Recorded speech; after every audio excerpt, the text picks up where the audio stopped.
and welcome to Don't Die Before You're Dead. I am Mary McCartney, your host, and this is the place where we talk about all things related to living the life we are meant to live. And today I have a fabulous guest. My guest comes from Sarnia, Ontario. For those of you who aren't too sure where Sarnia is, it's the southwest part of Ontario, I believe. I'm sure she'll correct me if I'm wrong. Anyway, my guest today has had a long career in real estate. She's a realtor of 32 years, won quite a lot of awards, and has been very active in serving her community. And also, one thing that I really like and admire, as anybody listening has heard, that she's a volunteer and she's out helping people with causes. So I'd like to welcome Debbie Payne from Sarnia to my show today. And Sarnia is lucky to have you, Deb. When I look at your posts and I see the positivity that you spread and what things that you post, you're spreading a lot of cheer down there in spite of some of the things that you've been through as of late. So welcome, and thank you for taking the time to come on the show. Oh, thank you so much, Mary. It's a real pleasure. It's been a long journey for you as of late. I mentioned the 32 years in real estate, and some people would say, wow, that's really quite something. A lot of us don't spend that many years in perhaps one career. I know you're passionate about it, right? You love working with people. Oh, but, yeah, for sure. Yes, it's a people business. Absolutely. Yeah. More about people relationships than actually selling houses. Well, you're serving the people. You're not just buying and selling it. You're actually working with people, and that hence the volunteering. But your last few years have probably seemed longer than those years in real estate, considering what you've been through. So you had quite the setback. Now, if I remember correctly, it was about 3 years ago? That's correct, Mary. Yes. And tell us what kind of sidelined you there during that time? Well, as we all know, life is as much as we like it to be planned out, and much of us like to know what's ahead of us. Sometimes in life, things just happen that you have no control over. And I was out visiting my niece out in San Francisco 3 years ago, July, and really excited to go. I've been down there several times before. Napa Valley's only an hour away. She had booked the very next day that I arrived there to go to Napa Valley, and she would be taking out her little baby girl that was 6 weeks old at that time. As we went out to Napa Valley, a beautiful day and sun was shining, we got to the first vineyard and had a good-looking young man come over and, bring us the aperitifs and the different wines that we were scheduled to have. And I mean, what couldn't be better, right, Mary? I mean, you're overlooking a vineyard, you're having some beautiful wine and with your beautiful family. Right. Life is good, eh? So the next vineyard we were booked for, we were on our way. And for those who haven't been to Napa Valley yet, it's not major highways in that area, obviously. It's more side roads, so you're looking at maybe you're not really supposed to go past 60 miles, 70 miles, it's fairly residential, like not residential, but rural. Anyways, we were on our way to the second vineyard, and unfortunately, a black car, I guess I found out later, didn't yield and came full speed and hit us right in front of where I was sitting. So needless to say, Mary, I've never been in a car accident before. Definitely, I guess, it's all or nothing sometimes in life. The car, it was a big SUV. The airbags deployed. We got for a first, it was a pretty major one. Yes, it was. It was, again, we all go through things in life, and some things stay etched in your mind more than others, sure. and definitely trauma. Whenever any of us goes through trauma, but no, that was an experience for sure. I ended up they called the ambulance. Took me by ambulance to the Napa Valley Hospital there. And they, at that time, they you know, they don't know what they're looking for, right? They're doing a body scan. They're looking Right. for internal bleeding, bones broken. I wasn't scraped or scratched up or anything, but I was in a lot of pain. Now, they assumed, because, you know, for the tests that they ran, that I was just really banged up and that, you know, I would heal over some time. So I 5-6 days stayed in San Francisco only because I could hardly walk. The doctor offered to write me a note to get on a plane back home, Canada here, Ontario. But I knew I couldn't do the 6.5-hour flight. There's no way I could sit that long. Okay, so long story short, I got home. By then I could, you know, walk a little bit, still really in pain, but I thought, okay, this is going to take a few months. You know, it is what it is. I went to the doctor's. She just gave me something for pain for the first few weeks. And then a few months after that, Mary, I decided that, you know what, I wasn't fully recovered by any means, but I had already started physio. I would chiropractor to get laser treatment for my neck because I got bad whiplash. Pain still is bad? The pain was not as bad, but it, you know, what do you do, right? Life happens. You just got to hope as time goes on. What an attitude, Deb. Yeah, thanks, Mary. Well, once again, you know what? We all, as we age, we all know that. I mean, I wish I could. We don't like that word. I wish we could tell you that we're all mentally, we're very young at heart. Our bodies are the ones. Of course. But the bodies, but you took a major jarring there, so it was taking months, and you were still not moving down the recovery road too well. No, but you know what? Mindset, I believe, is everything. I really wanted to get back to my business. Yes. You know, I have an established business. I have been doing it, as you said, for over 30 years.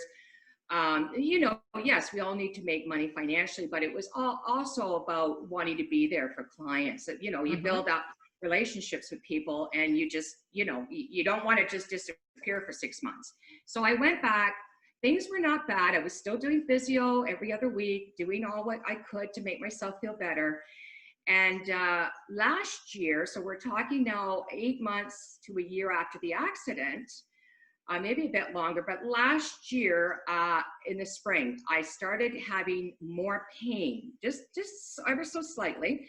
And I chose to ignore it because oh yeah, but only because I thought, you know what, that was so traumatic to go through months of that, and it's like reliving when you're having to deal with injuries that are caused by trauma. One thing I've learned, it can't help but trigger you mentally, that to take you back to that incident, right? It's the way we're built. Anyways, last spring, went back to the doctors. I'm not one to go to the doctors, Mary. I maybe go once or twice a year for a sinus infection. Like, it takes a lot for me to say, hey, you know what? Something's going on. So your doctor probably knows that about you, and sees you coming back, knows that you're not the whip showing up, but somebody that needs some serious help. Well, that she didn't know what was wrong. She didn't. I think, you know, doctors are a lot more cautious, as we know these days, because of the drug addiction with opioids and, you know, over-the-counter painkillers and that. She's on the side where she doesn't like to give out anything. And I get that, and I respect that by all means. But I can tell you, just because of, you know, we'll continue on with the story, but I am definitely can tell you 110%, there are instances where you need medication to help get you through. It really, I've learned that. But anyways, Mary, she had no idea what was going on. I think at that point, she was going to monitor things with me. Summer came. I really was getting into a bit of a depression, if I was totally honest with you. Now that I look back last summer, and I didn't have the drive or the energy anymore. Well, I've heard of that, Deb. I've heard of people running into that situation where, I mean, pain will whack the energy out of people, just the constant, ongoing, no relief. So, you know, I certainly get that. I've heard people say that before. So, and I wasn't, you know, again, I had no idea. I really, as much as I was feeling a bit of pain coming back, I really wasn't recognizing what was happening. I think what I did was I just went into a bit of a shell, so to speak, and just, actually what I did last summer, to be honest with you, Mary, I ended up doing all summer a workshop, a book workshop online. I guess I needed that focus. I needed something to, it always almost like I was feeling empty. Like, now that I'm talking more about it, that part. Anyways, I recognized by October now, we're talking October last year, I recognized by then that I was in a bit of a depression. Not in a depression that I didn't feel like getting out of bed or I didn't want to get dressed. It wasn't that severe. However, I didn't have my mojo, so to speak, that I, by you nature. are a mojo gal. You're a mojo gal. I'm a mojo gal. That's right. Yeah. Too, for sure. Yeah. Yeah. So what happened was finally I recognized in October, because the pain was getting worse, and I had to step away from my business yet again. So I just got going on probably the year before. Like, I came back to my business, had the best year I've ever had in 30 years. Okay. Like, it's really ironic how life works. Okay. It was almost like a little angel or God said, okay, here's the thing. You're going to go through something traumatic and it's painful, and you got to have a bit of a sense of humor, but here's what I'm going to do. I'm going to help support you financially for the next year. So that was wonderful. I was very appreciative of that, because when you take away time from your business, as you know, Mary, after a few months or whatever, it feels like you're starting over again. It feels like you're having to get that wheel going again. Yeah, for sure. But at that point last fall, I came to terms, I was in a bit of a depressed state. I was feeling more pain. It was all coming back. I needed help. So I went back to the doctors, did out the questionnaire of, are you depressed? I didn't even know that existed, but nevertheless, again, you have to have, I never thought in a million years I would be sitting in my doctor's office, one who very seldom goes to the doctors, and filling out how depressed are you and why. But again, you have to look at life as, you know what, you just got to do what you got to do. It's fortunate that you did that, though, because there are a lot of people who would not do that and just spiral further down. But the fact that you're able to recognize that you weren't living the life that you had been used to or that had created for yourself, it takes a lot to take that first step and to go looking for that help. So kudos to you. That would be a great encouragement for anybody listening that, do you wish you'd done earlier, or was that about when you kind of had, you knew you needed to go? Do you wish you'd done? I think honestly, Mary, and again, because I've gone through it now, I can honestly say that it's such a personal. I had a sister that struggled with mental illness most of her life, and so I understood mental illness very well, and depression and all that. And as much as I thought that I had understood it very, very well, and that I wasn't prejudiced to it, I recognized that, wait a minute, as I was filling out that, the questionnaire, that, I was still prejudiced. Like, what, oh my God, I need help. I'm depressed. But it was, again, an aha moment that, you know what, we're all human. We all need help sometime. I was dealing with ongoing pain. It was to the point I was getting to the point where it was, well, let's be honest, affecting my life, affecting my quality of my life, affecting my business. I had to step away, go on medical leave again. And at that point, I was put on duloxetine, it's called. And I guess, again, we still don't know what's going on. And I'll just forward wind. So I went on to antidepressant, and it's got some other factors in it to help with, I think, like joint issues and stuff like that. So I went on that, Mary, and then it come end of November, December, it was to the point where I needed painkiller. Like I could, this over-the-counter stuff wasn't working anymore.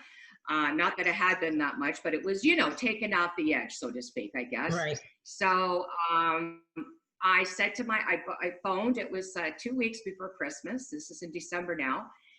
And I phoned and begged to get in to see my doctor. And because I was in so much, I could hardly take my clothes off. I couldn't put, like, I'd never, it was almost worse than what I felt like after the accident that I was in. I know that's hard to believe. Pretty extreme. 2 years later, but yes, but you know what? I learned again, if anybody's listening out there, that if you ever in a car accident, if you know of somebody that's in a car accident, please tell them or yourself to take the measures of getting checked out, because finally I got an MRI done after, like I was told I had a tennis elbow at Christmas time. Like I thought I was losing my mind. Like I thought, okay, this, like, I couldn't believe the pain I was experiencing. And you're frustrated because you just don't know what's going on. It's getting worse, and there doesn't seem to be any relief.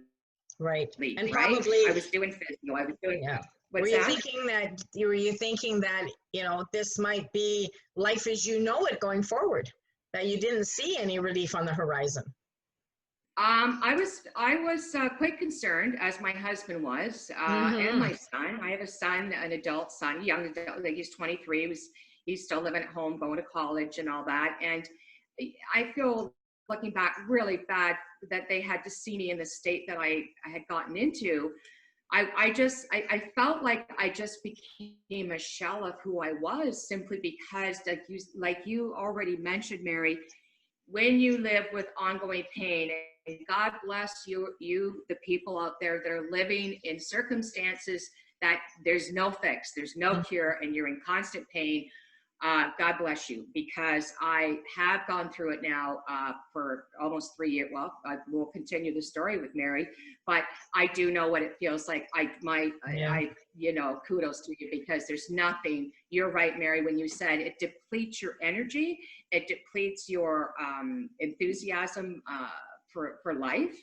It really does take away the living of your life. You are just existing then. That's all you're doing, is existing. If you can't get into the right mindset, and you can't get into some kind of health management. So, to continue on, I guess in a nutshell, in February, finally, an MRI had been ordered for my neck. And so an appointment was made with the doctor for, a few weeks after. How the system works. You go, and then it takes weeks before you see the doctor. With the unfortunately. And, and that's good. And that's probably on a good day, right? So, of course, I'm waiting patiently. I've had a cortisone shot now in January, and boy, I'll tell you, it hurt like hell. But that was I thought, I thought I was cured. They did one.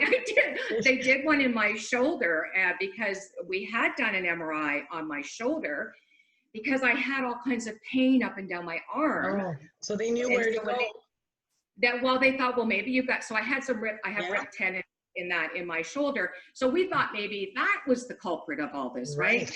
So I was given a cortisone shot, and probably the top 5 pain I've ever felt in my life. They're not joy, but they're not really that hot. They do like 2 weeks. I was back to my old self. I had energy. I felt great. I thought, oh my God, thank you so much. I am cured. Well, unfortunately, that wasn't quite the end of the story. I found out when I met with the doctor at the doctor's office mid-February, and the cortisone shot had wore off by then, right? I was back into feeling. They are limited. Yes, I've heard that. They are. They don't last. Well, mine lasted 2 weeks. Some people, it depends on what you're getting it for, and everybody's different body, right? So I found out in the doctor's office that the MRI had come back, the results, and I had 2 discs that were bent, that were both bent halfway into my spinal cord, pushed into my spinal cord, as well as 2 discs below them. So we're talking C2, C3, C4, and 5 and 6. So basically, Mary, my whole neck, other than the top part, the bottom 2 of my discs were crushed. And when she told me I would need spinal surgery, it's like you're hearing the words come out of somebody's mouth, but you go into a bit of a shock because you actually can't believe that you're hearing what they're telling you. Like, you know, like it's a big thing to process that you need spinal surgery. I can imagine. So, yeah. So I cried, obviously out of relief of finally knowing, and also out of probably now I'm scared, you know what, as to my journey, what lie ahead of for me, right? Right. So when I asked the doctor at that time, I knew it was the car accident. You just don't wake up one day and have 2 discs crushed and 2 folded into your spinal cord. So I asked her, this was caused by the accident, wasn't it? And she replied, yes, it was. Well, it would take a lot of impact to do something like that, I would think. Yes, that's right. Yeah, you don't just wake up one day and have that, you know, those issues. So, yeah, you know, it's still after 3 years. It was 3 years, July 12th, Mary. And it's still, well, I guess because I'm okay, so I'm still healing. Probably that's part of it. So we're going to continue on the story. And by the way, I wrote a chapter in my book that's now 30 pages just on the story. Yes, you know, and I'm trying to share with humor and that, because life happens. You have to listen. We all go through stuff, and if you get into that rut, or you get into that mindset where, you know what, I'm just gonna, you know, I'm just gonna exist. Let's just let whatever is happening, whatever anybody goes through. We all go through trauma. There's another part though here too. I mean, you're talking. There is another part. I'm getting you on the edge of your seat, aren't you? You're talking February, right? You're just talking this past February, and we all know what's coming in March. So we're sitting here thinking, this is your state of affairs, like 3 weeks, 5 weeks before this big COVID thing hits. So here we are knowing your needs moving forward, and we know what's coming ahead of you. So how do you go from February into this? So you're right. As surprising as it was, if somebody had said to me, Mary, 6 months ago, you are going to need not only cervical spinal surgery, but you're going to need it in the middle of the pandemic, I would have laughed and said that, I would have said, you're crazy. Yeah. That's the most ridiculous thing I've ever heard. So you're right. February, I was told, that was mid-February. Then what happened at that point was a referral was sent to have a neurosurgeon look at me. I live in Sarnia, so we don't have neurosurgeons here. So that had to be sent to London, the spine center. So the doctors assured me, you know, listen, I'm going to send it off right away. You know, you'll be contact shortly. And before I left her office, she shared that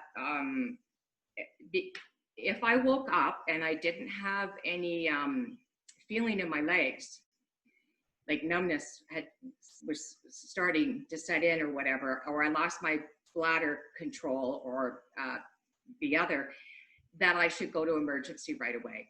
And I would have to be transported from Sarnia to London at that point. So, you know, that was a little scary to hear. I mean, you know, here we are. It's hanging over your head, right? What's that, Mary? It's hanging over your head. Well, I mean, there's definitely a bit of fear there. You know, you don't like to be leaving your doctor's office. Like, listen, you've been dealing with this for 2.5 years, and you didn't know. Thank God I didn't have a bad fall. Thank God I didn't get hit again, or I would have probably been paralyzed, right? So, anyways, you're right. So, beginning of March, I finally, within a couple of weeks, I did get a response from London, the spinal center, and unfortunately, due to so many people needing a consultation, etc., the Dear John letter said, we'll be able to look at getting you in for an appointment 18 months to 2 years. Wow, like you didn't have that. So, I mean, you can imagine we're coming up on the pandemic now is starting. Yeah. I'm being told that, so sorry, but there's many people that we have to, there's a word for it, mirage. There's a word that they have to go through. Yes, what is it? Thank you. that they've got it. So you can imagine how many hundreds or Wow. you know, I'm not saying everybody and their brother needs spinal surgery, but it's a long process, right? Yeah. So it's not that they don't know. It's not that they don't want to help me. I think it's there's just so much paperwork involved and so much to look at that's just the way it was. That's the life. So at that point, now I'm really starting to get a bit fearful because I know I need surgery soon, as soon as possible. And my niece, that's a nurse in San Francisco, had said to me, Debbie, I looked online. I found a neurosurgeon that used to work in London, Ontario, an hour from me, but he's now in Niagara Falls, Buffalo. So he, you know, you pay a consultation fee. I think it was around $600. But I mean, I had to know, like, listen, it's not that I don't trust my doctor, but again, you want to hear from somebody that actually works in this field. That, like, I was hoping for an option, if I could be totally honest with you. Well, second opinion, right, for sure. But we're all told that's what we need to do. But I mean, we do that with far lesser critical states than you were in. So, I mean, I can certainly understand why you'd be looking to move things along. Like you just said that a slip, a fall, anything you were to go to emerge right away if you had numbing, you're on a pendulum swinging that could have gone either way. So I can certainly understand you wanting to jump in, finding someone who could be there for you. Well, certainly at least give me their opinion. Like I wanted a consultation so that, you know, I got an MRI, I picked up that, I got the information that he would need to, like he obviously needed an MRI picture of my neck. Yeah. And so we, you know, me and my husband together, we drove down there. It was the most eerie feeling though. Once we crossed over the border of Buffalo, New York, this was like a week before they shut all the borders down, like a week or two. Talk about timing. So when we crossed over and drove over there, right? Yeah. I mean, it was eerie to the sense that you were quite aware you were in the middle of a pandemic. There was hardly anybody out on the road. There was hardly anybody walking. Like it, you know, you felt like you were in a Stephen King movie, right? So, and plus we're not in our country, right? Yes. So I don't know, just saying. So we found this, we found this industrial building. And let's just say it wasn't in the best part of town, but however, I would have went anywhere to go see a neurosurgeon at this point, just so that I had to come to terms with it too, Mary, that Debbie, as much as you want an option, as much as you hope that they can do something else without having to have surgery, because there's no guarantees. My niece that's a nurse said, and Debbie, like if there's any way you don't have to get this done, I would recommend that, simply because like any surgery, like anything, there's no guarantees, right? So we got to the neurosurgeon in the States office and saw him, and he looked at the MRI, and he started talking to me after he assessed me and about what he saw in the MRI. And you know, Mary, it's funny, at that point I wanted to see it. It's almost like I needed to visually see what exactly am I dealing with. Like no matter what somebody tells you, if I'm a visual person, it's like, you know, then now this is the second time, you got two discs doing this, two crush. I just said to him, listen, can I look at this? Yeah. We went into another room. He showed me. We just, you know, he told me, me and my husband, $33,000 US to get it done. And of course, we don't have $40,000 Canadian sitting around. This was right before the pandemic. They were starting to, they were shutting down here elective surgeries. Okay. So anyway, we went, you know, I understood it had to be done. I had to come to terms with that. We came back home. The pain was getting really bad. I you know, went to the ER just because I had tramadol. I was given tramadol from the doctor now that we knew what was going on for the pain. I was taking every 3 to 4 hours. But it was really progressing now. Like it was getting, like I was, you know, getting numbness in my leg and my foot, and you know, it was like, oh my God, you know, it's hard to live like that, right? I would imagine. So luckily for me, I saw an ER doctor there that did an assessment of me, Mary, and recognized that I needed to be seen as soon as possible. She sent a request to a neurosurgeon in London. which they got a hold of me once they saw that they saw what was going on with me. They got a hold of me within days, and was told that as soon as elective surgeries open, I'll be there. Like, I'm on, and I was like, oh, I was so Yeah. I couldn't tell you how happy. Like, I was so grateful. Let me tell you, like, I'm grateful that, okay, I'm not going to have to live my life and worry about not being seen for 6 months or a year. Right? Because by then I could have got paralyzed. I mean, I knew that, Anyway, so what, unfortunately though, it took 2 months of elective surgeries. This pandemic has affected a lot of people in many different ways, Mary. Yeah. And I do feel very grateful that I was able to get the surgery May 28th, pretty much as soon as they opened up surgeries. I was called, I was given 2 days notice. It was probably good that I didn't need a lot of time to, what, I had accepted it. Yeah. I was ready mentally. I had to get it done. And I just went. And my husband, I never thought I'd be dropped off in front of a hospital to get spinal surgery. Right? Yeah. And goodbye now. Good luck. Okay, bye-bye. Like, that in itself. That's terrible. Yes. And I'm laughing because you would never imagine that. Yeah. Okay. No. So how long were you in the hospital for? Well, don't forget, they've got a shortage of beds because of the pandemic.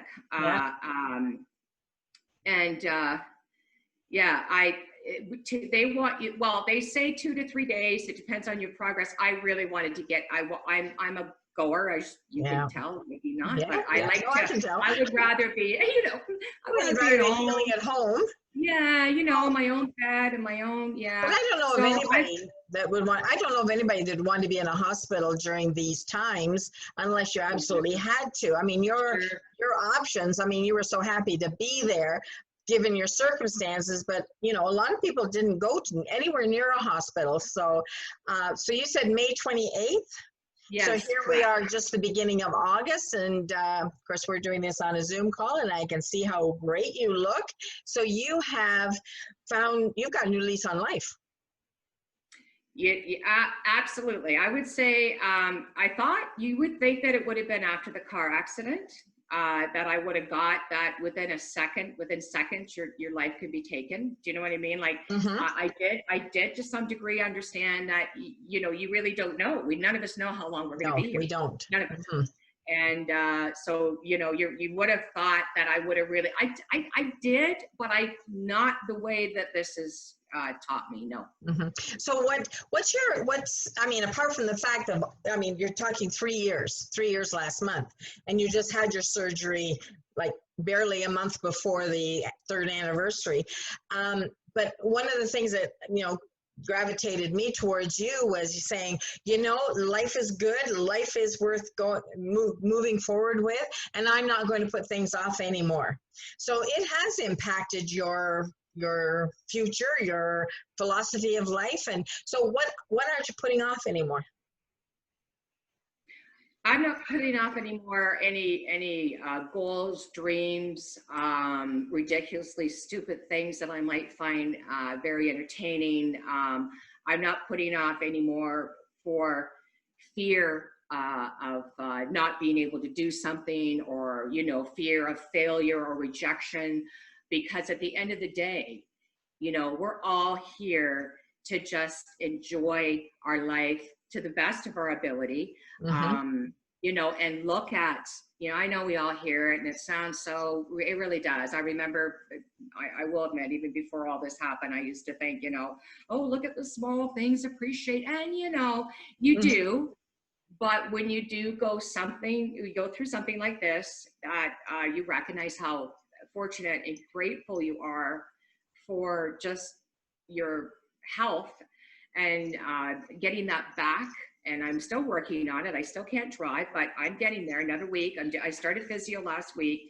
Awesome. That really, my philosophy is, you know what? I'm 58 now, Mary. And, we all know that we're living longer. We're living better. We're eating better. We've got a lot of living to do. Absolutely. And you yourself, you inspire me, Mary, and thank you again. No, you do. You inspire me. I want to thank you again for having me on and seeing that we've connected in a great way, that I believe you do connect with people that you kind of share that same philosophy of life, that we all go through stuff. And yes, some of it's more traumatic and some of it's loss and some of it's, I mean, you know, I went through a house fire 7 years ago. I mean, you know, that's another chapter, but you gotta, and again, you gotta laugh, like, right? You gotta laugh. Like, I don't mean it to sounds terrible to laugh, but you know, you have to. Yeah. you are somebody who kind of provokes that in us because you have that spirit of resiliency, and you're showing us, you know, that no matter how bad it gets and how long, I mean, gosh, some of us couldn't even stand 3 months. I mean, I had shingles a year ago, January. I never felt so much pain in my whole life. I certainly understand pain meds, but it certainly didn't go on longer than, you know, what you've had. I mean, it was, in my case, it's kind of like, well, stop your whining. I mean, that's nothing. But, you know, if it brings us to the place where we can say, you know, life is good, and you know, there's more to come. It does get better. You look back, you're looking back now, and some of the things you see that you didn't see before, you're going to inspire people. Your book coming out and sharing, you know, what you've been through, and it gives people hope. I mean, I think in this pandemic, personally, I'm kind of got the impression that maybe one of the missing ingredients might have been hope. Oh, I couldn't agree with you more. Listen, we're all going through it.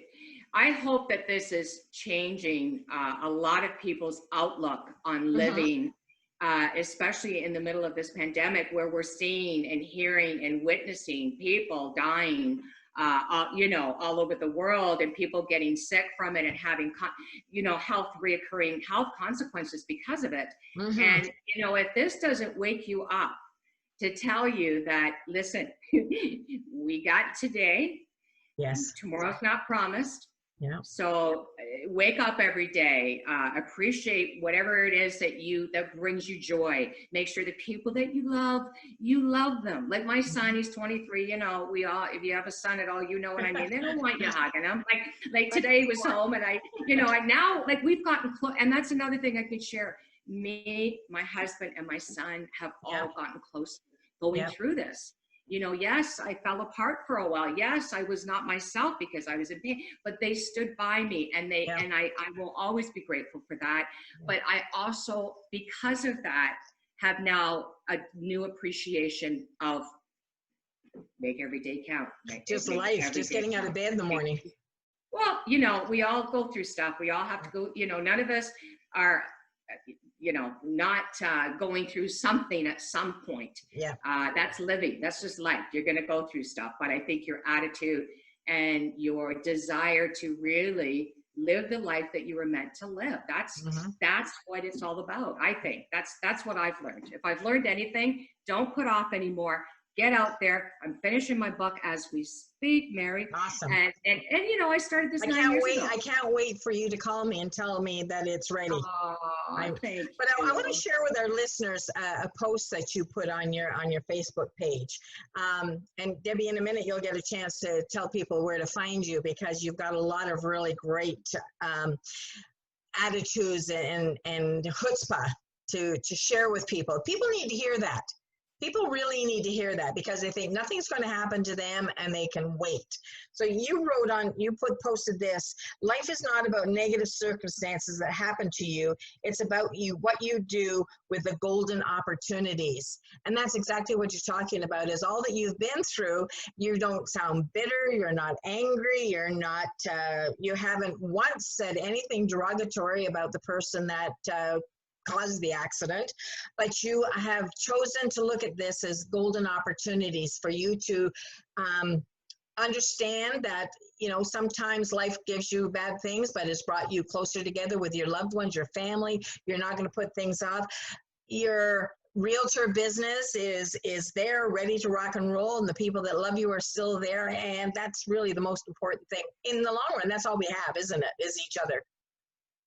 Absolutely. To me, it doesn't matter what you do, what you do for a living, how much money you have, what you don't have, especially, you know, I just hope I hope, and you're right. And thank you for saying that. As far as Debbie, you're inspirational with your attitude and your outlook.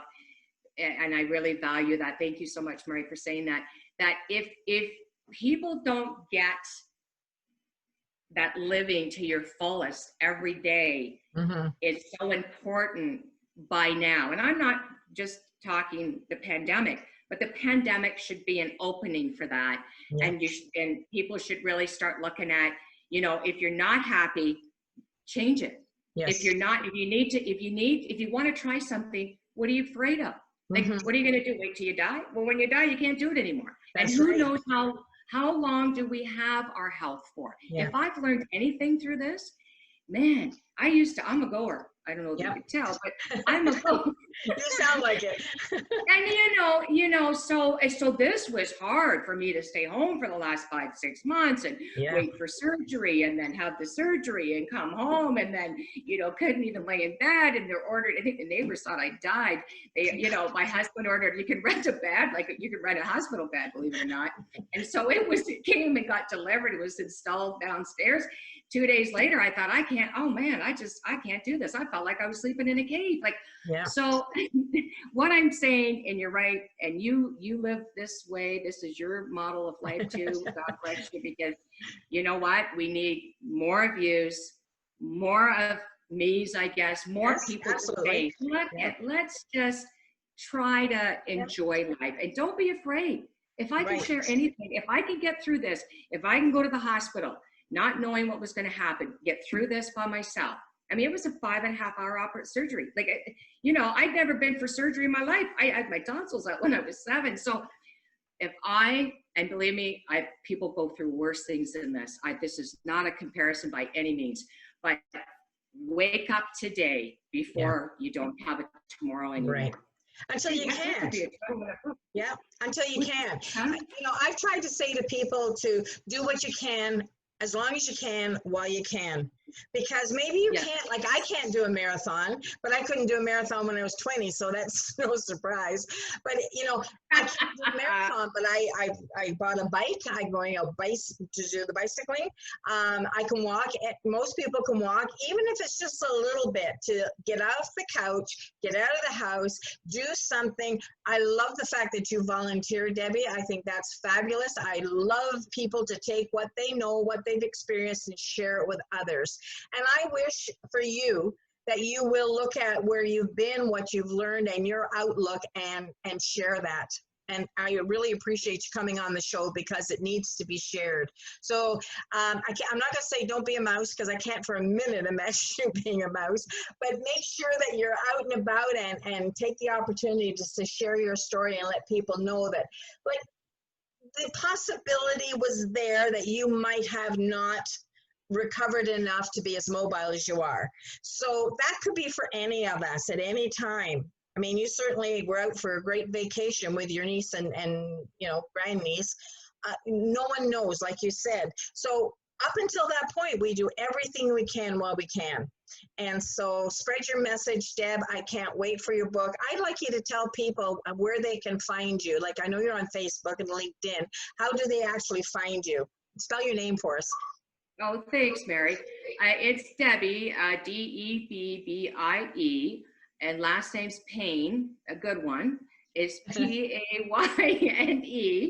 And obviously being I'm a RE/MAX agent, have been for years and years. And I am getting back to my business in 3 weeks, right? I can't wait. I really do miss my clients. I've been away for a year, Mary. I feel like I'm a newbie again. Anyway, you do, right? But anybody wants to get a feel of what I'm about, please visit my website. It's relocatetosarnia.com. And thank you so much again, Mary. It's been a blessing to meet you. And I've really enjoyed sharing this with you and for everybody else that's listening. Thank you. Well, I appreciate you taking the time, Debbie, and I wish you all the very best. And, Sarnia is not a bad haunt for me, and I'm going to be heading down that way when I start my trip next year, but I'm not going to wait till next year, because you and I are not putting things off. So when the availability happens, you'll be driving, I'll be driving. Even if we meet halfway in the middle, we'll get together and do a virtual hug. It's a date. It's a date. Well, Again, I'm Mary McCartney, and this has been Debbie Payne, the Payne. And thank you so much, Debbie, for sharing your story. This has been Don't Die Before You're Dead. Until next time, dare to live the life you were meant to live.